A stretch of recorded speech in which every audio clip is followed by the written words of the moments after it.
Toda la historia de la civilización humana, cada imperio, cada conquista, cada superpotencia, se reduce a y no tiene nada que ver con la inteligencia, la cultura ni la ética de trabajo. El libro se llama Guns, Germs and Steel, de Jared Diamond. Ganó el premio Pulitzer, vendió millones de copias en todo el mundo y responde la pregunta más grande de la historia humana. ¿Por qué algunas civilizaciones desarrollaron tecnología, construyeron imperios y conquistaron el planeta, mientras otras no? Aquí vas a recorrer cada capítulo importante, así que al final vas a tener el panorama completo. Y no volverás a mirar el mundo de la misma manera. Pero aquí es donde se pone interesante, porque la respuesta no es la que la mayoría imagina. Mateo es un profesor de geografía de 31 años que gana $43,600 al año en una preparatoria pública de Ohio. Le encanta la historia. Lee sobre imperios y conquistas en su descanso para almorzar. Libros de bolsillo doblados, metidos en el cajón de su escritorio entre una engrapadora y una barra de granola a medio comer. Y durante gran parte de su vida adulta, Mateo cargó con una suposición silenciosa, una que nunca diría en voz alta, pero que moldeaba la manera en que entendía el mundo. Él pensaba que las civilizaciones que ganaron, las que construyeron las ciudades más grandes, inventaron la mejor tecnología, conquistaron más territorio, debían de haber sido más inteligentes, más decididas, más capaces, de alguna forma. No se veía a sí mismo como alguien prejuicioso, solo pensaba que era obvio. Algunas culturas avanzaron más rápido porque su gente simplemente era mejor resolviendo problemas. Veía a la antigua Roma y luego veía a la Australia indígena y pensaba, bueno, claramente un grupo fue más innovador que el otro. Entonces Mateo leyó este libro y en el primer capítulo, Jared Diamond destruyó esa suposición con una sola pregunta. La pregunta vino de un hombre llamado Yali, un político de Nueva Guinea. Yali miró a Diamond y le hizo algo que suena simple, pero que carga con el peso de toda la historia humana.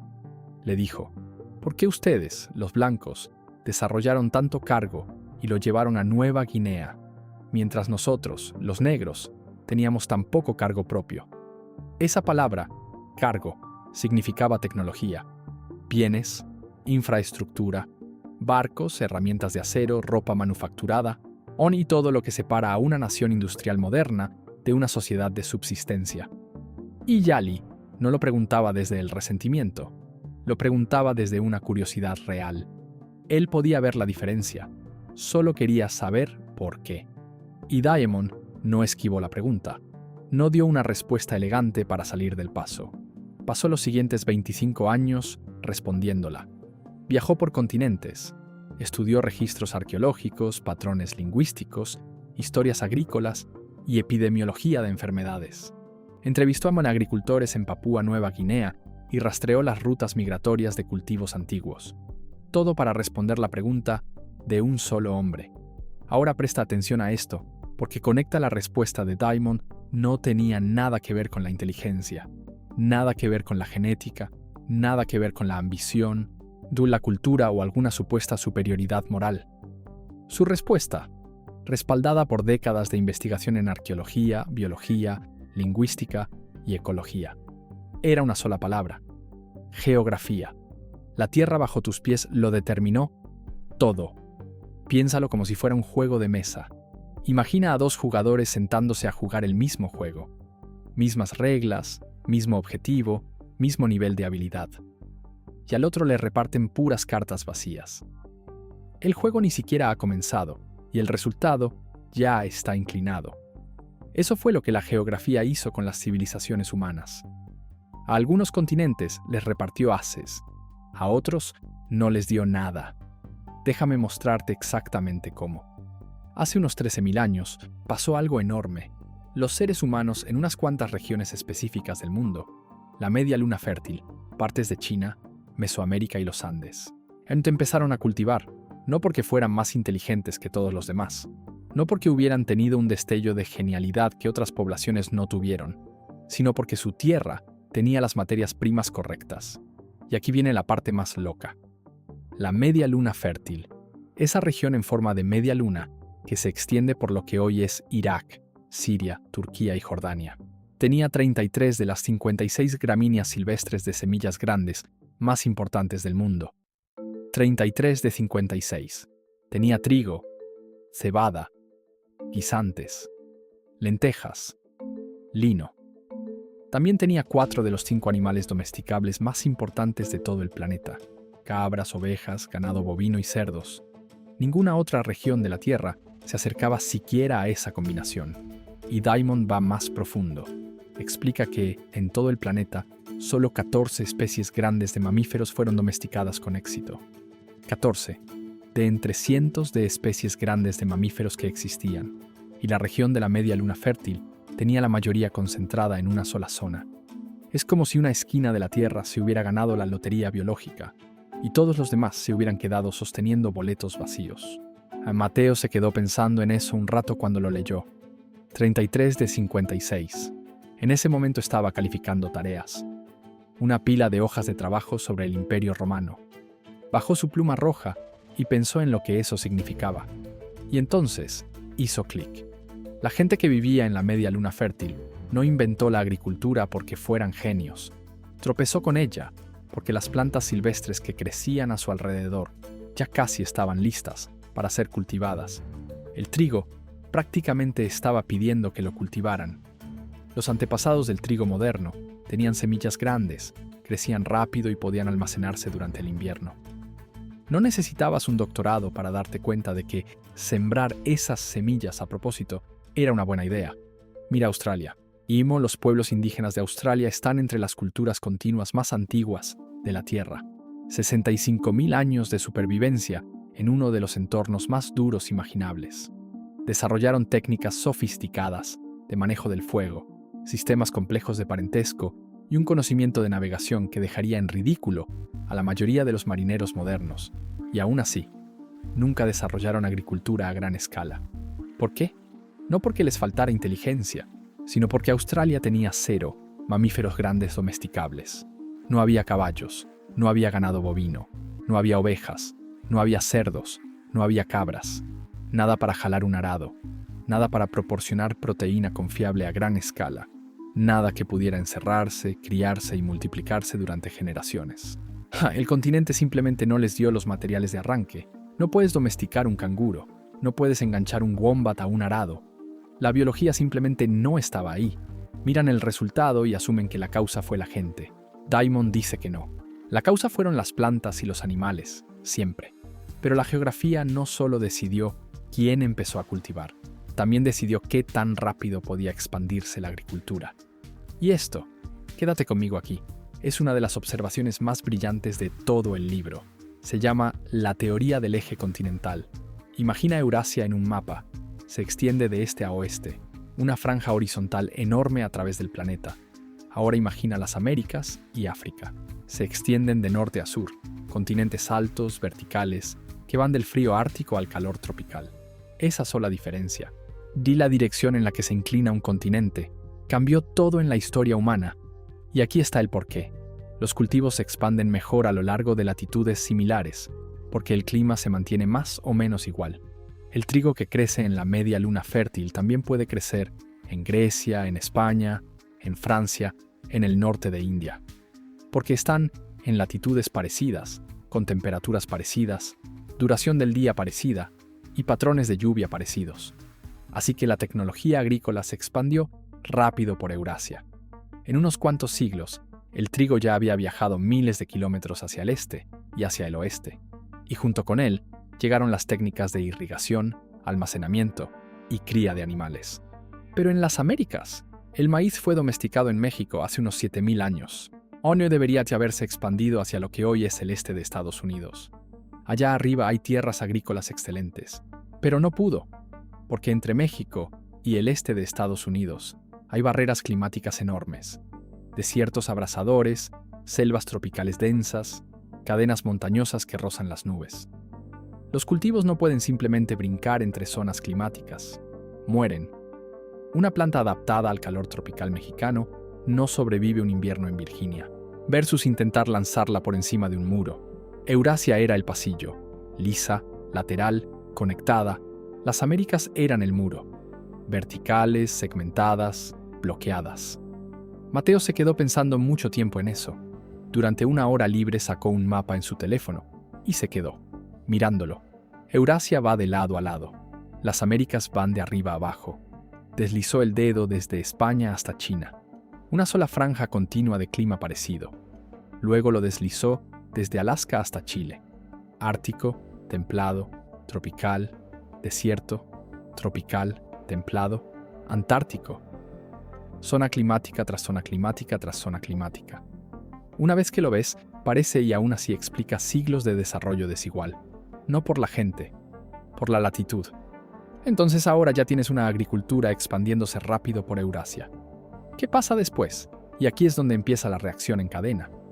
Y una vez que entiendas esta cadena, vas a ver la historia de una forma completamente distinta. La agricultura lleva a excedentes de comida. Cuando produces más comida de la que puedes comer, puedes almacenarla. Los excedentes significan que no todo el mundo necesita cultivar. Y cuando no todo el mundo necesita cultivar, la gente puede especializarse. Aparecen herreros, alfareros, soldados, sacerdotes, escribas. Aparecen aldeas que se convierten en pueblos, y pueblos que se convierten en ciudades.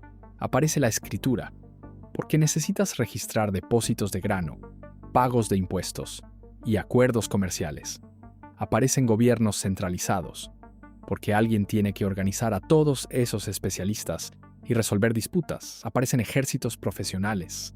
Sí, porque ya tienes suficiente comida para alimentar soldados que no hacen otra cosa que entrenar y pelear todo el día. Obtienes armas y acero. Es como una fila de fichas de dominó. La primera ficha es la geografía. Las plantas y los animales disponibles en tu continente. Cada ficha después de esa cae casi automáticamente. La producción de comida lleva a densidad poblacional. La densidad poblacional lleva a especialización. La especialización lleva a tecnología. La tecnología lleva a poder militar. Y el poder militar lleva a conquista. Quita esa primera ficha, la mano geográfica con la que empezaste, y ninguna de las demás cae. Pero aquí viene la ficha que mató a más personas que cualquier ejército en la historia. Los gérmenes. Si solo recuerdas una cosa de este resumen, que sea esta siguiente parte. Cuando los humanos empezaron a vivir cerca de animales domesticados, vacas, cerdos, ovejas, cabras, gallinas, pasó algo terrible a lo largo de miles de años. Las enfermedades saltaron de los animales a los humanos. La viruela vino del ganado. El sarampión vino del ganado. La influenza vino de los cerdos y de las aves. La tuberculosis vino del ganado. Estas enfermedades arrasaron con las primeras poblaciones eurasiáticas. Millones murieron durante miles de años de exposición. Comunidades enteras desaparecieron. Pero los supervivientes desarrollaron inmunidad. Sus sistemas inmunológicos se adaptaron. Generación tras generación, siglo tras siglo, los cuerpos eurasiáticos aprendieron a defenderse de esas enfermedades nacidas en animales. Los que sobrevivían transmitían esa resistencia a sus hijos. Durante milenios, las poblaciones de Eurasia construyeron un escudo biológico contra las mismas enfermedades que sus propios animales les habían dado. Ahora viene la parte devastadora. Los pueblos indígenas de las Américas casi no tenían animales domesticados.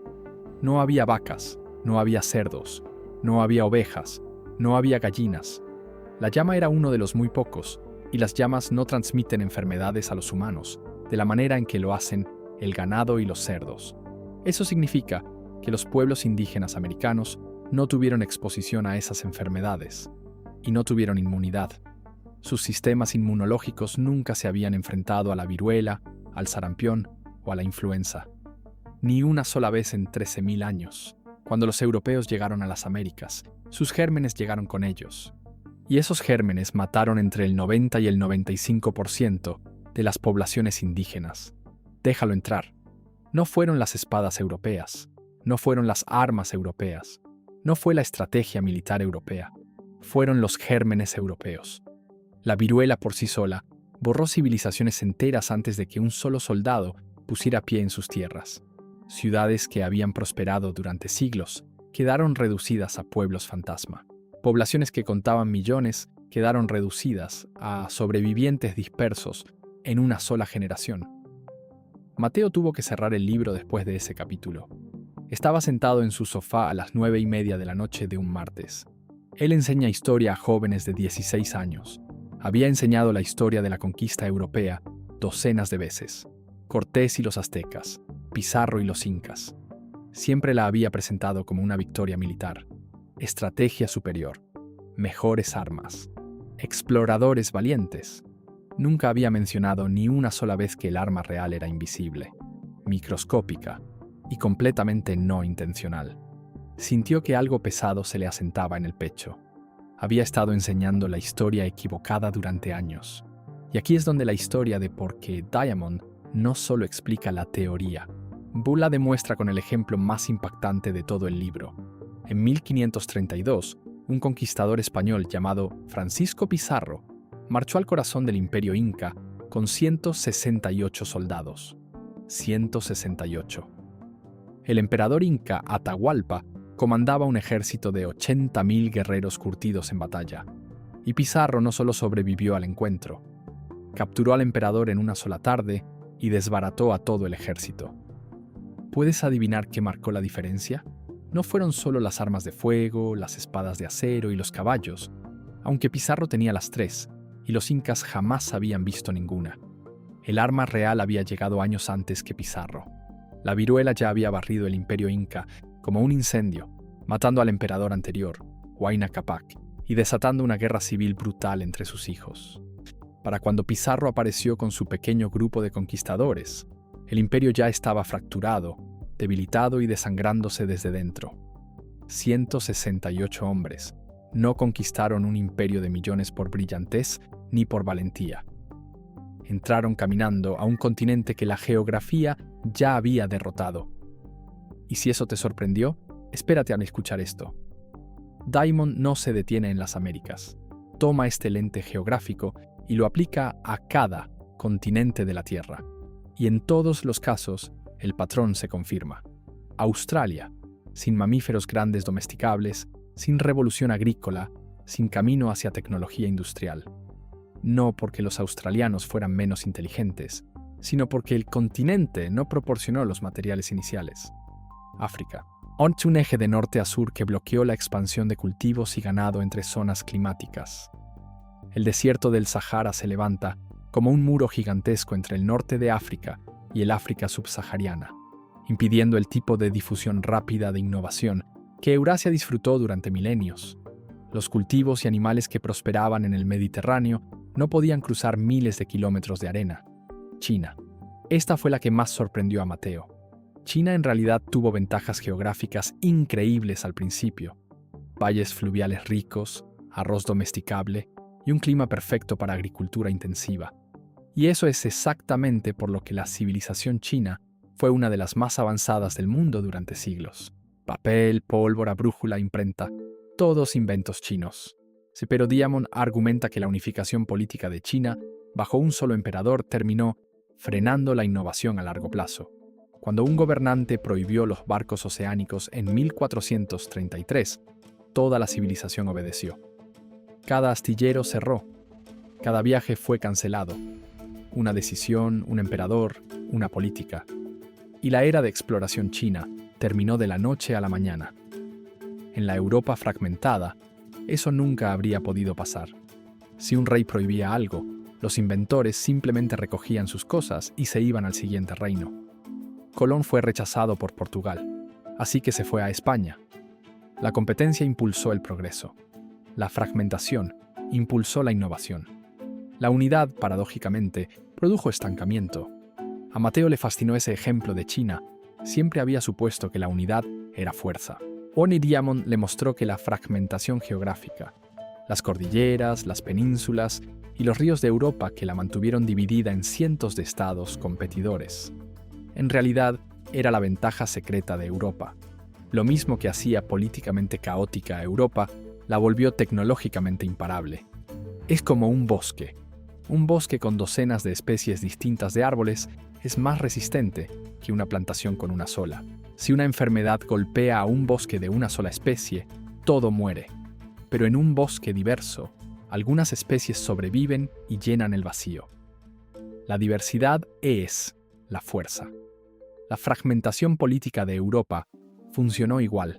Era desordenada, violenta y caótica, pero produjo oleada tras oleada de progreso tecnológico porque las ideas siempre tenían a dónde ir. Diamond miró a la Polinesia como un experimento natural, quizá la prueba más elegante de todo el libro. Cientos de islas, dispersas por el Pacífico, todas pobladas por la misma población ancestral, misma genética, misma cultura, misma familia lingüística, mismo punto de partida en toda forma medible. Y aún así, en solo unos siglos, esas islas desarrollaron sociedades completamente distintas. Las islas grandes, con suelo fértil y corrientes de agua dulce, se convirtieron en reinos complejos con agricultura, gobiernos jerárquicos y guerra organizada. Los pequeños atolones de coral, secos y con recursos limitados, siguieron siendo pequeños grupos de cazadores, recolectores y pescadores. La misma gente, islas distintas, recursos distintos, resultados distintos. Esa es toda la tesis del libro condensada en un experimento del mundo real. Empiezas con personas idénticas, cambias la geografía y ves cómo la civilización se separa. Ahora bien, aquí viene la parte de la que casi nadie habla. Diamond recibe muchísimas críticas por este libro. Algunos historiadores dicen que simplifica demasiado al reducirlo todo a la geografía. Algunos sostienen que la geografía es importante, pero que no es el único factor, que las instituciones, la religión, los líderes individuales, los valores culturales y el azar también moldean la historia. Esos críticos tienen puntos válidos. La historia es desordenada y ningún marco único explica cada giro y cada vuelta. Pero aquí está lo que Diamond sí acierta, y es lo que más importa. Destruye la explicación racial, completa y permanentemente. Antes de este libro, la explicación casual más común para la desigualdad global era alguna versión de esa gente simplemente no era tan inteligente ni tan trabajadora como nosotros. Lo escuchabas en la mesa, en las aulas, en debates políticos. Diamond entierra ese argumento bajo montañas de evidencia de cada continente de la Tierra. La respuesta nunca fue la gente, siempre fue la Tierra. Mateo cerró el libro una mañana de sábado. Estaba sentado en la mesa de su cocina, tomando café frío. Sobre la taza que sus alumnos le habían regalado la Navidad pasada, esa que dice «el maestro más aceptable del mundo». Estaba pensando en su clase del lunes. Había estado enseñando la era de la exploración a sus alumnos de 10º grado, como una historia de ambición e ingenio europeos. Exploradores valientes cruzando océanos, monarcas visionarios financiando expediciones, tecnología superior venciendo resistencia primitiva. En realidad, era una historia sobre trigo, cabras, latitud y gérmenes. Los europeos no exploraron porque fueran especiales. Exploraron porque 13.000 años de ventaja geográfica les habían dado barcos, brújulas, armas, acero y sistemas inmunológicos, mientras otros continentes todavía estaban esperando que llegaran las materias primas. Mateo abrió su laptop y empezó a reescribir su plan de clase desde cero. Aquí tienes 5 cosas que puedes empezar a hacer desde ahora con base en todo lo que acabamos de ver. Primero, cuestiona las suposiciones geográficas. La próxima vez que escuches a alguien decir que una cultura o una civilización era más avanzada porque su gente era más inteligente o trabajaba más duro, haz una pausa. Pregúntate, ¿a qué recursos tenían acceso? ¿Cómo era su geografía? ¿Cuál fue la mano inicial que les tocó? Diamond nos enseña que las condiciones de arranque importan más que los jugadores. Esto aplica a las naciones, pero también a los barrios, las escuelas y los lugares de trabajo. La persona que nació con acceso a mejores recursos no es más inteligente, solo tuvo más suerte. Reconocer esa diferencia cambia la forma en que juzgas todo. Segundo, busca las ventajas invisibles. Todo el libro de Diamond trata sobre ventajas tan antiguas y tan profundamente incrustadas que la gente las confunde con mérito. La media luna fértil tenía trigo, no porque alguien se lo hubiera ganado, sino porque el trigo simplemente crecía ahí. Mira tu propia vida con ese mismo lente. ¿Qué ventajas tienes que no te ganaste? ¿Qué desventajas enfrentan otros que nunca eligieron? El código postal donde naciste, las escuelas cerca de ti, el idioma que hablas, las conexiones que tenía tu familia. Reconocer las ventajas invisibles es el primer paso para entender la desigualdad. Personal y global. Tercero, piensa en sistemas, no en historias. Mateo solía enseñar historia como una serie de grandes hombres, tomando grandes decisiones. Colón el explorador, Pizarro el conquistador, la reina Isabel la visionaria. Diamond enseña la historia como un sistema. La geografía alimenta a la agricultura alimenta a la tecnología alimenta al poder. Cuando piensas en sistemas, dejas de idolatrar héroes y empiezas a entender la maquinaria real del cambio. Aplícalo en todas partes. Tu carrera no depende solo de tu talento, depende del sistema en el que estás operando. Tu salud no es solo fuerza de voluntad. Aquí también depende del entorno que te rodea. La comida en tu cocina, el gimnasio cerca de tu casa, el estrés de tu trabajo. Los sistemas moldean los resultados más que el esfuerzo individual. Cuarto, adopta la idea del eje en tu propia vida. El eje este-oeste de Eurasia permitió que la innovación se expandiera con rapidez. El eje norte-sur de las Américas la bloqueó. En tu propia vida, pregúntate, ¿estoy en un eje este-oeste? ¿Estoy rodeándome de personas, información y ambientes que permiten que mis mejores ideas se expandan y crezcan?